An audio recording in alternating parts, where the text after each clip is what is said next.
My name is Martha. I am 68 years old. I live in a small, quiet town in England. My house is not very big, but it is very clean. I have a small garden with red roses and yellow daisies. I spend a lot of time in my garden. I am a retired school teacher. I taught young children for 35 years. Now my life is very slow. I wake up at 7 o'clock every morning. I make a cup of tea. I eat a piece of toast. I listen to the birds outside my window.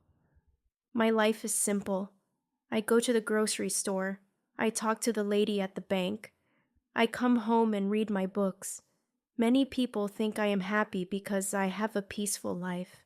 But for a long time, I was not happy. I felt a big hole in my heart.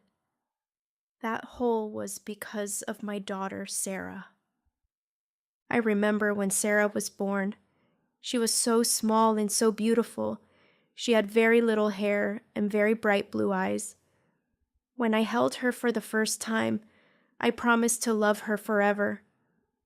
For 20 years, Sarah and I were best friends. Her father died when she was only 5 years old. It was just the two of us.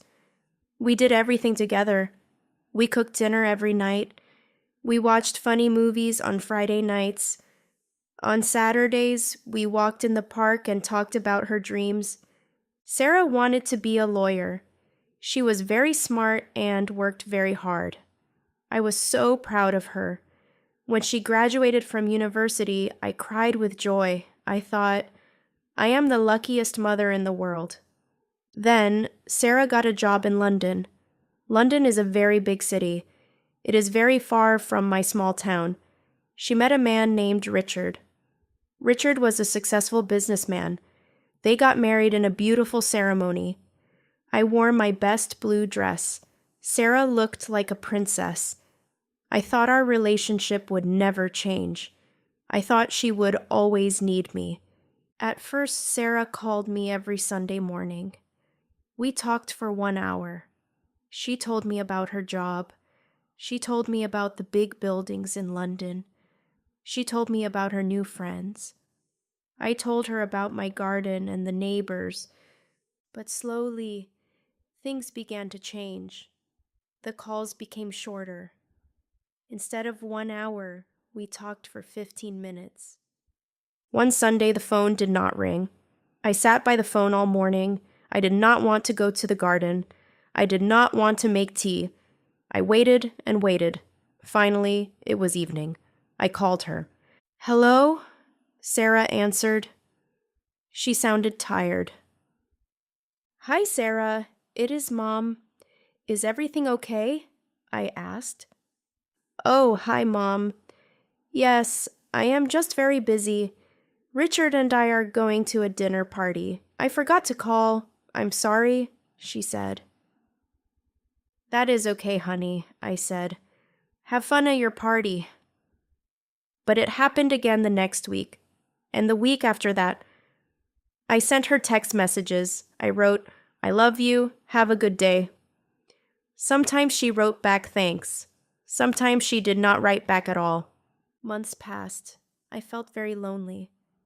I looked at the old photos of us. In the photos, we were smiling. We were hugging. Now I felt like a stranger to my own daughter.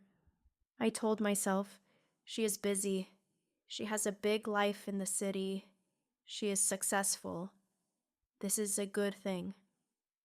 But in my heart, I was very sad. Last year it was my birthday. I turned 67. In the morning, I put on a nice sweater. I bought a small cake from the bakery. I thought, surely Sarah will call me today. It is my birthday. I waited all morning. No call. I waited all afternoon. No call. At 6 o'clock in the evening, I could not wait anymore. My heart was beating fast. I was worried. Maybe something was wrong. Maybe she was in the hospital. I called her phone. It rang and rang. Then it went to voicemail. I called again. On the third call, she picked up. "Mom, Why are you calling me so many times? She asked. Her voice was sharp and angry. Sarah, I just wanted to say hello. It is my birthday today, I said softly. There was silence on the other end. Then she sighed. Mom, I know it is your birthday, but I am at work. I have a very important meeting. I cannot talk about birthdays right now. You're acting like a child. Please stop calling me. I will call you when I have time. Then she hung up. The house was very quiet. I looked at my small birthday cake. I did not feel like eating. I felt a cold pain in my chest. My daughter did not want to talk to me. She thought I was a problem. I felt like I did not have a daughter anymore. I sat in my chair in the dark and I cried. I cried for a long time. The next morning I felt very weak. I went to the garden to water my roses. But I was not careful. I tripped on a stone and fell down. My leg hurt very badly. I tried to stand up, but I could not. Help! I called out. Please, help me! My neighbor, a young man named David, was washing his car. He heard me and ran over. David moved into the house next door 2 months ago. We only said hello a few times. Mrs. Miller, are you okay? David asked. He looked very worried. I fell. My leg. I think it is broken, I said. I was shaking. David was very calm. He did not leave me. He called for an ambulance. He stayed on the grass next to me. He held my hand. It is okay, Martha. I am here. Don't worry, he said.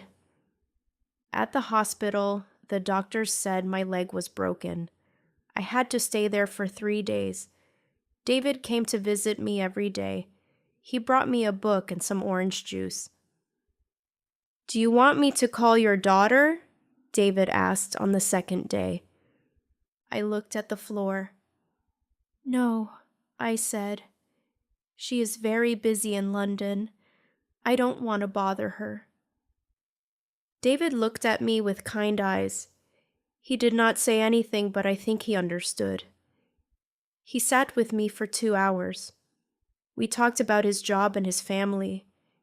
He was a stranger, but he was acting like a son. When I went home, I could not walk very well. I needed help. David helped me every day. He brought me groceries. He took out my trash. One day I told him, David, you are so kind to me. Why? He smiled. My grandmother lives far away. I cannot help her, so I help you. Everyone needs someone, Martha. I realized something important. I spent so many years waiting for Sarah. I spent so many years being sad because she was not there. But there were other people around me. There was David. There was the lady at the bakery. There was the group of women at the library. I stopped calling Sarah. I stopped waiting for the phone to ring. I started to focus on my life here. I joined a gardening club in town. I met 3 other women who love roses. We meet every Wednesday. We drink tea and we talk. Sometimes we talk about our children, but mostly we talk about our lives now. Sarah called me last month. She sounded surprised because I did not answer the first time. Mom, where were you? She asked. I was at my garden club, Sarah, I said. My voice was calm and strong. Oh, well, I just wanted to say hi, she said. That is nice, Sarah. I have to go now. I am making dinner with my friend David. Take care of yourself, I said. I still love Sarah. I will always love her. But I am not waiting anymore. I learned a very important lesson. We cannot make people love us the way we want. We cannot force our children to be our best friends, but we can find happiness in other places. Kindness can come from a stranger. Family is not just about blood. Family is about the people who stay when you fall.